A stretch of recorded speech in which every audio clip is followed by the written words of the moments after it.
Hello everyone, this is Ritu and welcome to study more knowledge.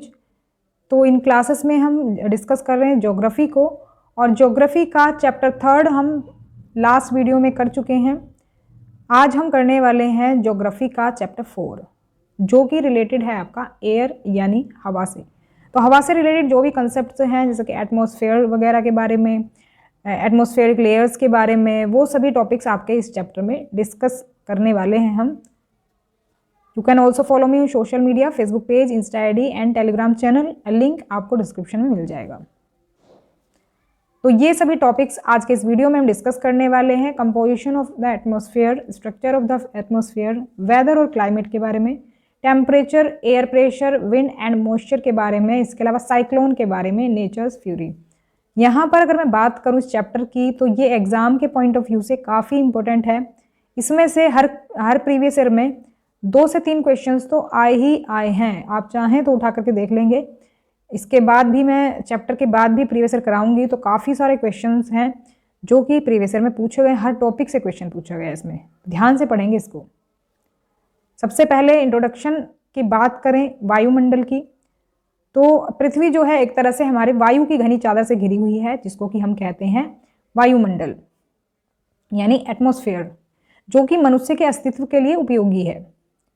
तो सूर्य की किरणों के हानिकारक प्रभावों से हमारी ये रक्षा करता है एटमॉस्फेयर जो है, और सुरक्षा की इस चादर के बिना हम दिन के दौरान सूरज की गर्मी से तप्त होकर जल जाएंगे और रात में ठंड से जम सकते हैं।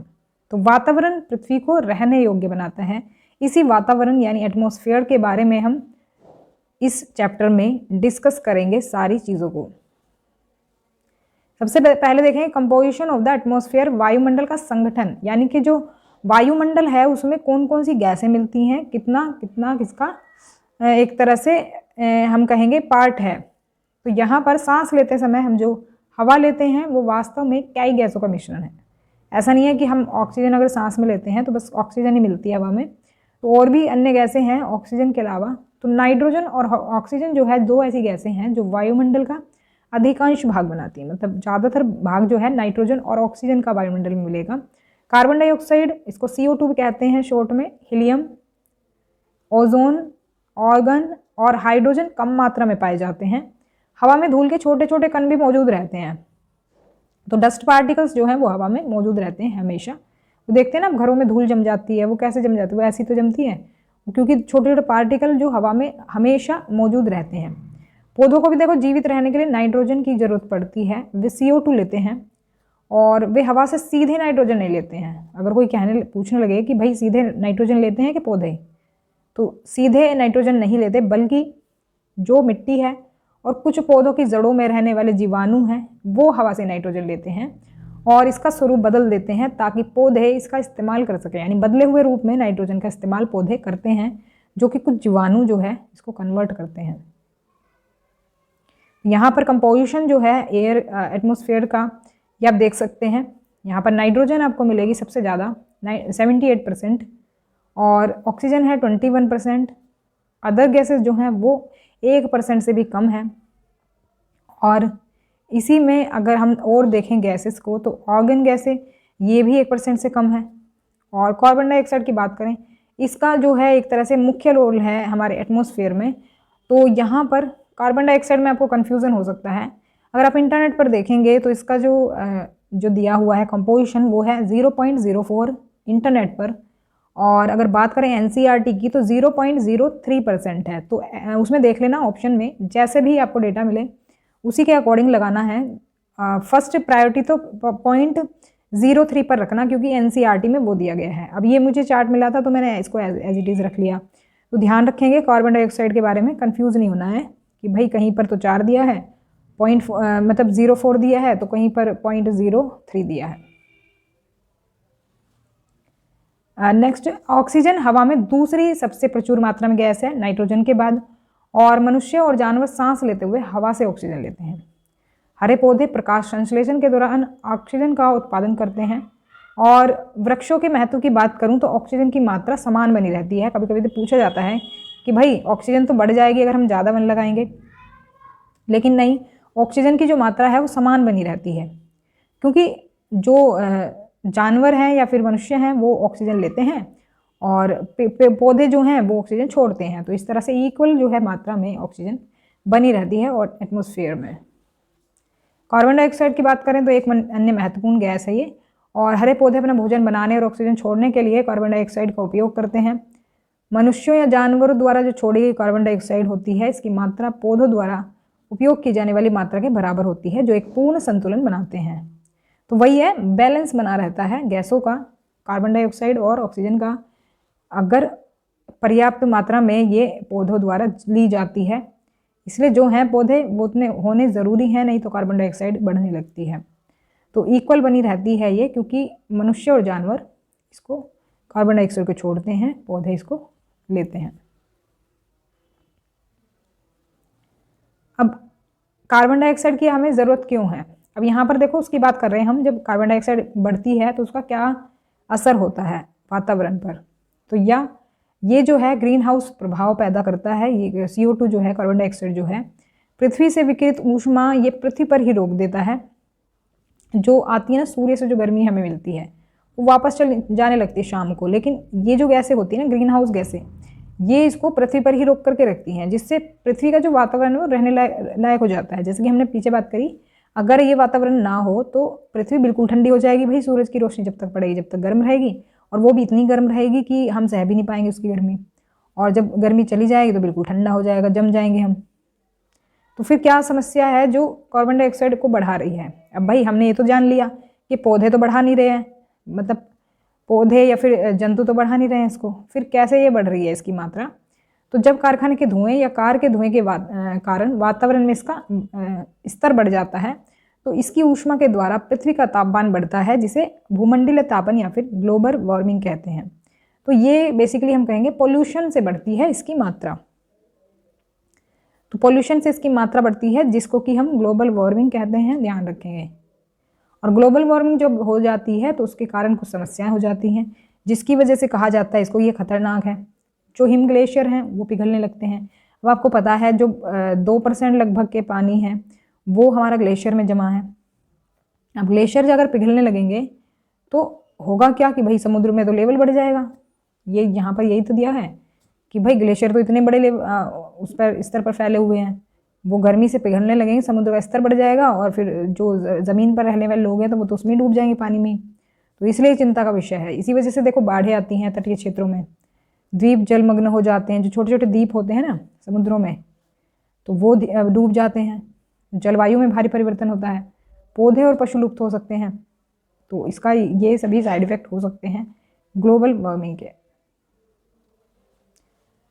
अब देख लेते हैं structure of the atmosphere. Structure कैसा है एटमॉस्फेयर का? वायुमंडल जो है हमारा, हमारे आसपास जो वायुमंडल है जिसमें हम सांस ले रहे हैं, वो कैसा है आखिर? तो यहाँ पर वायुमंडल पृथ्वी की सतह से शुरू होता है और 5 परतों में बटा हुआ है ये। पहली जो परत है वो है क्षोभमंडल। इसको हम निचले स्तर की भी कह सकते हैं। जैसे मान लो यहाँ पर पृथ्वी है और पृथ्वी के ऊपर से शुरू होती है ऐसे, तो सबसे नीचे वाली जो लेयर है, ये सबसे नीचे वाली लेयर कहलाती है क्षोभमंडल। फिर उसके बाद समताप मंडल, फिर मध्य मंडल, फिर है बाह्य वायुमंडल, फिर है बहिर्मंडल।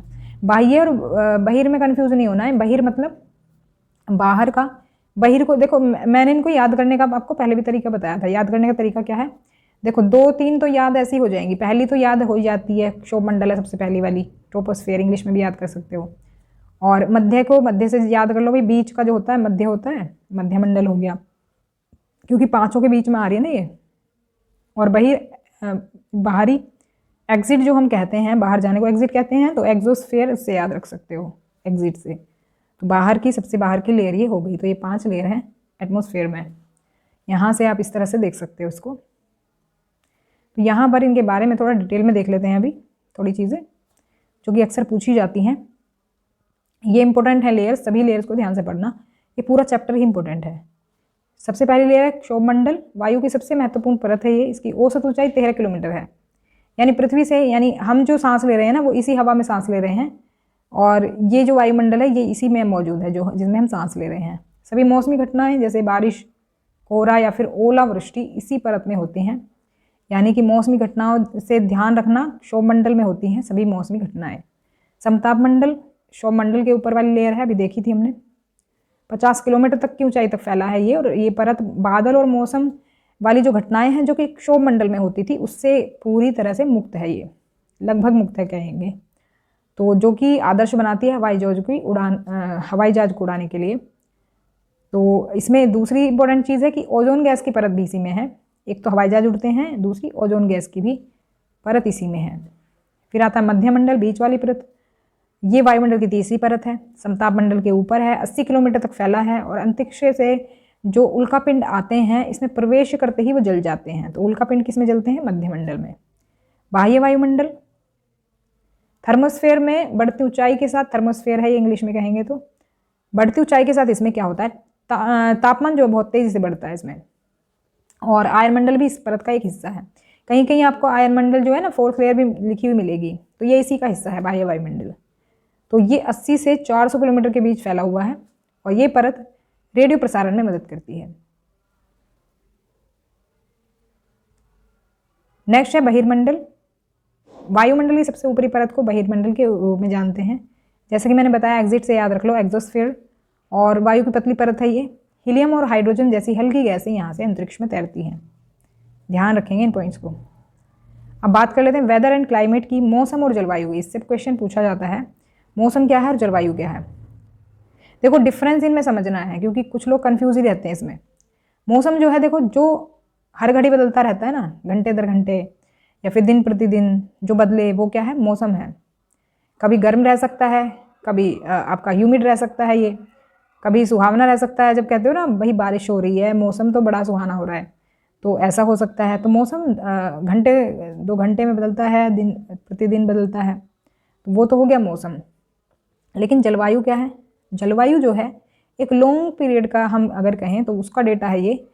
दीर्घकाल में किसी स्थान का औसत मौसम उस स्थान की जलवायु बताता है। तो लंबे टाइम पीरियड के लिए होता है ही भाई ये। ऐसा नहीं है कि भाई आज तो जलवायु कुछ और है और कल जलवायु कुछ और होगी, ऐसा नहीं है। तो जलवायु जो है लॉन्ग टर्म में एक तरह से कैलकुलेट किया जाता है जलवायु। जैसे कि हम कहें सहारा में जलवायु की स्थिति, सहारा जो रेगिस्तान है वहाँ पर गर्म जलवायु पाई जाती है।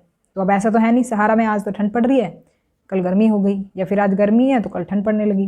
तो ऐसा तो नहीं है ना। लॉन्ग टर्म का ये जो है कैलकुलेशन होती है एक तरह से मौसम की, जो कि जलवायु कहलाती है।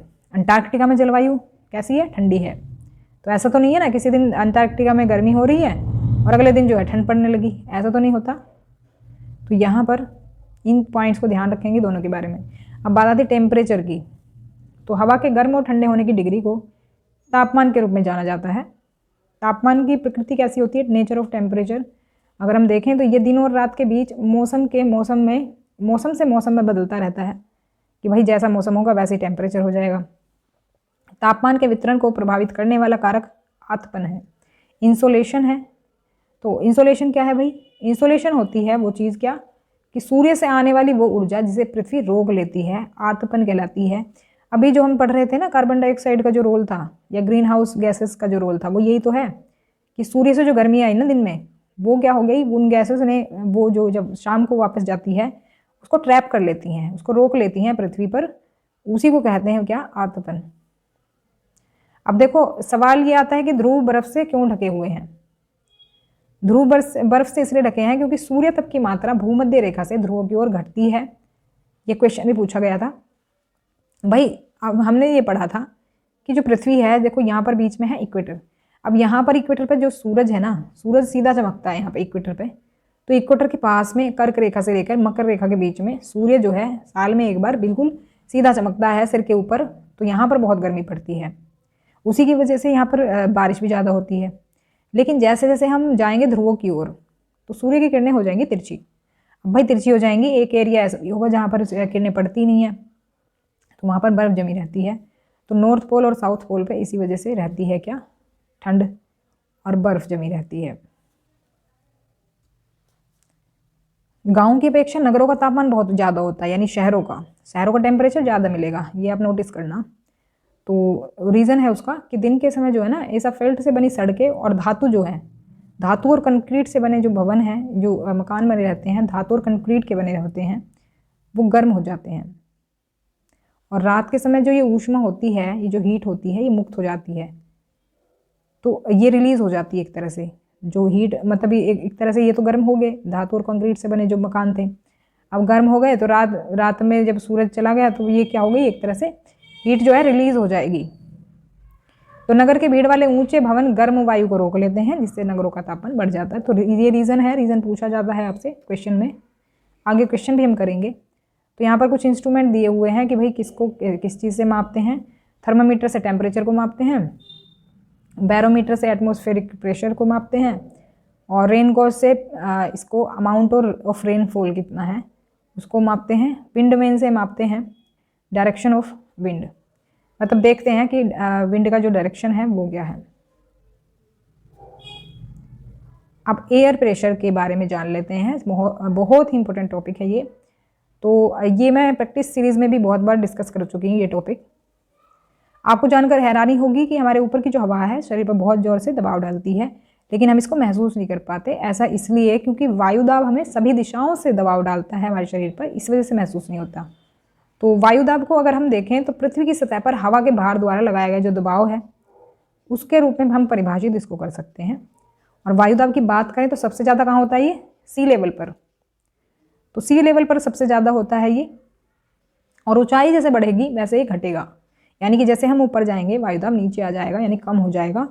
क्षैतिज रूप से वायुदाब का वितरण तापमान से प्रभावित होता है कि भाई जहाँ पर जैसे गर्मी होगी तो वहाँ पर कैसा हाई रहेगा, लो रहेगा प्रेशर, या फिर ठंड रहेगी तो वहाँ पर प्रेशर कैसा रहेगा। तो जिन क्षेत्रों में तापमान अधिक होता है वहाँ की गर्म हवा ऊपर उठती है, इससे निम्न दाब का क्षेत्र बनता है, जो अभी मैं बता रही थी। यानी कि जहाँ पर टेम्परेचर रहता है हाई, जहाँ पर रहती है गर्मी, तो वहाँ पर रहता है लो प्रेशर। और लो प्रेशर जो है एक तरह से खराब मौसम को दर्शाता है ये। तो खराब मौसम हो जाएगा क्योंकि जब टेम्परेचर ज़्यादा रहेगा। तो बादल युक्त आकाश और आर्द्र मौसम से जुड़ा हुआ है। कम ताप वाले क्षेत्रों में हवा ठंडी होती है, इसलिए भारी होती है। वहाँ हम बात करें जहाँ पर ठंड रहती है, तो भारी वायु जो है अब भारी रहती है हवा, तो यहाँ पर हाई प्रेशर जोन क्रिएट होता है। हाई प्रेशर जोन रहता है, तो हाई प्रेशर जोन वाला जो जगह है ना वो बिल्कुल साफ मौसम रहेगा वहाँ पर। यानी कि जहाँ पर गर्मी रहेगी वहाँ पर लो प्रेशर जोन, जिसकी वजह से जो है मौसम ख़राब रहेगा, और जहाँ पर भारी हवा होगी, ठंडा टेम्परेचर रहेगा, वहाँ पर मौसम साफ रहेगा। तो वायु हमेशा उच्च दाब वाले क्षेत्रों से निम्न दाब वाले क्षेत्रों की ओर चलती है। यानी कि जहाँ पर ठंड है ना, ठंड से गर्मी की तरफ चलेगी हवा, क्योंकि गर्मी वाली जो हवा है ना, गर्म हवा तो हल्की हो गई, वो ऊपर उठ गई, अब वो जगह हो गई खाली, तो उस जगह को भरने के लिए फिर वहाँ पर और हवा आ जाती है। अब देख लेते हैं विंड को, पवन को। तो उच्च दाब क्षेत्र से निम्न दाब क्षेत्र की ओर जो हवा चलती है उसको, उस गति को पवन कहते हैं। हवा धीरे भी चलती है और तेज भी चलती है। तो 3 भागों में हम इसको बांट सकते हैं। एक तो होता है स्थायी पवने, परमानेंट विंड, इनको कहते हैं व्यापारिक पवने, पछुआ पवने और पूर्वी पवने। कभी कभी पूछा जाता है कौन सी परमानेंट विंड है, जो ध्यान रखेंगे इन तीनों का नाम। एक होती हैं मौसमी पवने, इसका क्वेश्चन भी आ चुका है। तो मौसमी होती हैं जो अलग अलग मौसमों में अपनी डायरेक्शन चेंज करती रहती हैं। इसका एग्जाम्पल है जो भारत में मानसूनी पवनें होती हैं, इसका अच्छा एग्जाम्पल है। स्थानीय पवनें यानी लोकल विंड कौन सी होती हैं, ये एक छोटे से क्षेत्र में दिन या फिर वर्ष की एक विशेष अवधि के दौरान चलती हैं, जैसे कि स्थल एवं समुद्री समीर या फिर लू, जो कि नॉर्थ इंडिया में आपको मिलेगी।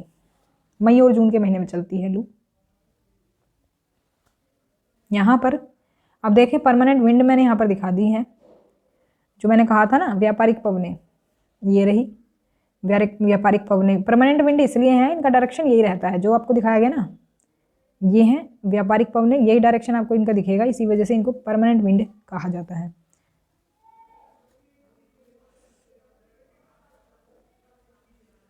नेक्स्ट है आर्द्रता, मॉइस्चर, आर्द्रता या फिर ह्यूमिडिटी किसको कहते हैं। जब जल भूमि और विभिन्न जल निकायों से वाष्पित हो जाता है तो नमी पैदा करता है। वाष्पीकरण होता रहता है हमारे एटमॉस्फेयर में, तो किसी भी समय हवा में नमी को आर्द्रता के रूप में जाना जाता है। जब हवा में नमी होती है ना भाई, तो उसको कहते हैं मॉइस्चर या फिर आर्द्रता। और जैसे जैसे हवा गर्म होती जाती है, जल वाष्प को धारण करने की इसकी क्षमता बढ़ जाती है। अब देखो भाई, जब गर्म होगी हवा तो उसमें जल वाष्प ऑब्वियसली बात है कम रहेगा, तो जब कम रहेगा उसकी क्षमता बढ़ जाएगी, जल वाष्प वो एब्जॉर्ब कर सकता है, और इसलिए ये अधिक से अधिक आर्द्र होती चली जाती है। जब ये क्या रहती, गर्म रहती है, तो आर्द्रता बढ़ती जाती है। तो उमस भरे दिन जो होते हैं ना, जो ये हमारे यहाँ पर रेनी सीजन होता है उस टाइम पर, तो उस टाइम पर कपड़े सूखने में अधिक समय लेते हैं और हमारे शरीर से पसीना आसानी से नहीं निकलता। इसका रीज़न है कि उस टाइम पर ह्यूमिडिटी ज़्यादा रहती है एटमॉस्फेयर में। अब ऑलरेडी हवा नम रहती है, जब हवा नम रहेगी तो वो नमी तो सोख नहीं पाएगी, ग्रहण नहीं कर पाएगी नमी, तो इसी वजह से कपड़े ज़्यादा टाइम लेते सूखने में और पसीना भी आसानी से नहीं निकलता। तो जल वाष्प ऊपर उठता है और ठंडा होना शुरू हो जाता है। उसके बाद क्या होता है, संघनित हो जाता है जल वाष्प, जो ये ऊपर उठता है, क्योंकि ऊपर का जो टेम्परेचर है ठंडा रहता है ऊपर, जैसे जैसे ऊंचाई पे जाओगे तो संघनित हो जाता है। अब जब संघनित हो जाता है तो पानी की बूंदें बन जाती हैं। तो बादल इन्हीं जल बूंदों का समूह होता है। तो जब ये बूंदें पानी हवा में तैरने के लिए बहुत भारी हो जाती हैं कि भाई नहीं तैर पाती, तो ये वर्षण के रूप में नीचे आ जाती हैं, जिसे प्रेसिपिटेशन कहते हैं। वर्षण के रूप में नीचे आ जाती हैं। अब इसके आगे और भी है। तो वो वर्षण जो द्रव के रूप में पृथ्वी पर आ जाता है वो वर्षा कहलाता है। तो जो ज़मीन पर आ जाएगा भाई, पृथ्वी पर आ जाएगा बारिश के द्रव के रूप में, वो बारिश कहलाती है, जो आप बारिश देखते हो। इसके अलावा देखो आर्द्रता में ही एक पॉइंट और है इंपॉर्टेंट, जिसका क्वेश्चन पूछा गया था कि आसमान में उड़ते जेट विमान अपने पीछे एक सफ़ेद निशान छोड़ जाते हैं, उनके इंजनों की नमी जो है संघनित होती है। भाई जो नमी निकलती रहती है वो संघनित हो जाती है, तो इस वजह से वो हमें यहाँ से देखते हैं तो निशान दिखाई देता है कि वाइट कलर का निशान है। तो हम कुछ समय के लिए संघनित नमी के निशान को देखते हैं जब हवा की कोई हलचल नहीं होती। तो इन पॉइंट्स को ध्यान रखेंगे इसके बारे में। अब देख लेते हैं कि भाई वर्षा का क्या महत्व है। कि पौधे पानी को संरक्षित करने में मदद करते हैं, बाढ़ को रोकते हैं, पौधों के लिए महत्व होता है। और अगर हम बात करें बारिश की तो 3 तरह की होती है, चक्रवाती, पर्वतीय और संवहनी। इंग्लिश में भी देख सकते हो आप इसको, यहाँ पर नहीं है, आगे मिलेगा। देखो यहाँ पर चक्रवाती बारिश ये है जहाँ पर ठंडी और गर्म हवा मिलती है, ये होती है चक्रवाती वर्षा। और एक तरफ होती है ये पर्वतीय वर्षा, जब ये मॉइस्चर वाली जो एयर है वो बहने लगती है पर्वतों की तरफ जब जाती है, तो पर्वत एक तरह से रुकावट पैदा करता है। अब ये वहीं पर जो है संघनित होकर जो है बरसने लगती है। फिर है कन्वेंशनल रेनफॉल, ये है कौन सी, संवहनी बारिश। तो इसमें वही है, जब गर्म हवा ऊपर उठती है, जो हमने भी प्रोसेस देखा था, ऊपर जाकर के संघनित हो जाती है और फिर वर्षण के रूप में जो है नीचे गिर जाती है। जब वो बूंदें तैर नहीं पाती तो फिर क्या है, बारिश के रूप में आ जाती है पृथ्वी पर। अब नेक्स्ट टॉपिक है साइक्लोन, नेचर्स फ्यूरी, चक्रवात, प्राकृतिक आवेश। तो ओडिशा का चक्रवात है ये, ओडिशा में आया था 1999 में। तो ये जो है चक्रवात काफ़ी विनाशकारी था। तो केस स्टडी है ये उसकी। तो यहाँ पर भारत के पूर्वी समुद्र तट पर स्थित जो उड़ीसा है, तो बंगाल की खाड़ी में उत्पन्न होने वाले जो चक्रवात रहते हैं उनका खतरा हमेशा बना रहता है यहाँ पर। तो यहाँ पर 1999 में महाचक्रवात आया जिसमें राज्य के बड़े हिस्से को तबाह कर दिया। तो नुकसान मुख्य रूप से 3 कारकों के कारण थे। कारक मतलब इन चीज़ों के कारण हुए थे। ज्वार भाटा आया, एक तो बारिश हुई तेज, और जो विंड वेलोसिटी थी वो काफ़ी ज़्यादा थी, जिसकी वजह से काफ़ी तबाही हुई। तो यहाँ पर आप देख सकते हैं, तो ये है उड़ीसा। उड़ीसा आप देख रहे हैं। अब देखो, आप देखेंगे यहाँ पर बंगाल की खाड़ी में बहुत जो साइक्लोन है वो जनरेट होते हैं, तो अक्सर इसी को पॉइंट करते हैं, ये इस वाले स्टेट को ही। तो यहाँ पर खतरा बना रहता है। कुछ इस तरह से आता है, देखो पानी में हवा का जो है एक तरह से प्रेशर इस तरह से बनता रहता है। तो आप देखोगे ये जो लहरें होती हैं ना काफ़ी स्ट्रॉन्ग होती हैं, जो भी चीज़ें इनके चपेट में आएंगी ना उसको अपने साथ बहा ले जाएंगी, ये वाली। तो यहाँ पर ध्यान रखेंगे इस चीज़ को। चक्रवात की जो उत्पत्ति है वो पूर्व पोर्ट ब्लेयर के निकट थाईलैंड की खाड़ी में अवदाब के रूप में हुई थी। ये जो चक्रवात आया था भयंकर वाला, इसकी बात हो रही है। तो धीरे धीरे उत्तर पश्चिम दिशा में बढ़ाइए, वही जो डायरेक्शन मैंने दिखाया था। फिर इसे महाचक्रवात का रूप धारण कर लिया और 29 अक्टूबर को सुबह 10:30 बजे उड़ीसा के इरेसामा और बालीकुड़ा के बीच के क्षेत्र को प्रभावित किया। तो मेन जो प्रभावित क्षेत्र थे वो ये दोनों थे, ये दोनों के बीच का क्षेत्र था। तो मतलब जहाँ पर ये साइक्लोन आता है ना वहाँ पर बहुत तबाही मचा के जाता है ये। तो यहाँ पर जो तबाही हुई उसके बारे में दिया है कि क्या तबाही हुई। आप लोग सोच भी नहीं सकते इतनी इस लेवल की तबाही होती है चक्रवात में। तो बड़ी संख्या में मवेशी यानी जानवर मारे गए और धान, सब्जियों और फलों की खड़ी फसल को भारी नुकसान हुआ। बताओ जो सॉफ्ट जो पौधे हैं वो कहाँ बचेंगे, इतने भारी जो साइक्लोन आएगा, इतना भयंकर साइक्लोन आएगा अगर। ज्वार-भाटा से उत्पन्न हुई लवणता के कारण कृषि भूमि का बड़ा भाग बंजर हो गया। अब देखो आपको पता ही है जो समुद्र का पानी है वो होता है बिल्कुल खारा, पेड़ पौधों के लिए वो अच्छा नहीं होता। तो अब जो ज़मीन थी उस पर जो खेती हो रखी थी, फसल जो थी सब हो गई बर्बाद, और जो फसल थी वो तो हो ही गई बर्बाद। उसके अलावा जो ज़मीन का जो उसके पास का एरिया था ना जहाँ पर वो पानी पहुँच गया वो बंजर हो गई ज़मीन। तो आप कह सकते हो जहाँ पर कृषि योग्य भूमि थी वो खराब हो गई, मतलब हम वहाँ पर कृषि नहीं कर सकते। साल, सागौन और बांस के बागानों के बड़े हिस्से गायब हो गए। पारादीप और कोणार्क के बीच के मैंग्रोव वन लुप्त हो गए। तो मतलब कि पेड़ जो है ये जो चीज़ है, जो पानी था सागर का, वो झेल नहीं पाए। अब कुछ इंपॉर्टेंट पॉइंट्स हैं जो आपके चैप्टर के बीच बीच में दिए हुए हैं, इनको एक बार देख लेते हैं। तो जो स्टैंडर्ड यूनिट है मेजरिंग टेम्परेचर इस डिग्री सेल्सियस, आप सभी वाकिफ़ हैं इस चीज़ से। तो ये इन्वेंट की गई थी एंडर्स सेल्सियस के द्वारा, तो उन्हीं के नाम से इसका नाम समझ सकते हैं आप, सेल्सियस पढ़ा होगा। On the Celsius scale the water freezes at 0 degree Celsius and boils at 100 degree Celsius. तो पानी जमता है 0 डिग्री पर और बॉयल होता है 100 डिग्री पर, 100 डिग्री सेल्सियस पर। तो अब देखो एटमॉस्फेयर की ही बात हो रही है यहाँ पर कि मून पर जो है ना, चंद्रमा पर कोई एटमॉस्फेयर नहीं है, तो वहाँ पर क्या होता है, मतलब एयर नहीं है, इसी की वजह से एयर प्रेशर नहीं है। तो एस्ट्रोनॉट जो हैं वो स्पेशल प्रोटेक्टिव स्पेस सूट पहन के जाते हैं जो कि एक हवा से भरा होता है जब चंद्रमा पर जाते हैं। अगर ये सूट को नहीं पहनेंगे तो प्रेशर जो है एक तरह से लगेगा, विपरीत दबाव लगेगा हवा का, तो जो नसें हैं वो फट सकती हैं और एस्ट्रोनॉट जो हैं एक तरह से वो ब्लड हो सकता है, उनकी पूरी बॉडी में ब्लड फैल जाएगा। जब मतलब नसें फट जाएंगी शरीर की तो फिर तो इंसान जीवित ही नहीं रहेगा, मर जाएगा फिर। तो आगे क्या दिया है यहाँ पर, एक चीज़ और है, other forms of precipitation are snow, sleet, hail. वर्षण के जो दूसरे रूप हैं वो है हिम, वृष्टि और ओला। आपने देखा होगा जब ये जहाँ पर बिल्कुल ठंड पड़ती है ना, टेम्परेचर माइनस में रहता है, तो वहाँ पर आपने देखा हो स्नोफॉल होता है। वो स्नोफॉल क्यों होता है, अब जहाँ पर टेम्परेचर मीडियम होता है वहाँ तो बारिश पड़ने लगती है, बारिश जो है बूंदों के रूप में होती है, लेकिन वहाँ पर बर्फ़ के रूप में होती है क्योंकि वहाँ का जो टेम्परेचर है ना वो बहुत कम रहता है, जिसकी वजह से वो पानी नहीं बन पाता, बर्फ़ वो एज इट इज़ जो है आ जाता है ज़मीन पर। तो उसी का रूप ये दिया गया है। और ओला भी कुछ इस तरह से, ओला देखे होंगे आपने, वाइट वाइट होते हैं, तो वो भी पानी में कन्वर्ट नहीं हो पाते, तो वो जल्दी आ जाते हैं ज़मीन पर। A wind is named after the direction from which it blows. तो विंड का जो नाम है ना वो उसके आधार पर रखा जाता है, वो जिधर से आती है, जिधर से वो बहना स्टार्ट करती है। जैसे कि वेस्टर्ली, पछुआ पवन के नाम के बारे में आपने सुना होगा, अभी चैप्टर में देखा था हमने। तो पश्चिम दिशा से बहती है इसलिए उसको क्या कहते हैं, पछुआ पवन। और है एक दो चीज़ें यहाँ पर, जब हवा गर्म हो जाती है तो ये फैलती है और हल्की हो जाती है, ऊपर जाती है, ऊपर चली जाती है ये, और जो ठंडी हवा होती है वो डेंसर हो जाती है और हैवी हो जाती है, भारी हो जाती है। इसी वजह से जो है ये क्या है, नीचे गिरती है। तो जब गर्म हवा ऊपर उठती है तो ठंडी हवा जो है उस एरिया को कवर करने आ जाती है जो गर्म हवा की वजह से खाली हो गया था, तो गैप भरने के लिए वहाँ पर ठंडी हवा आ जाती है।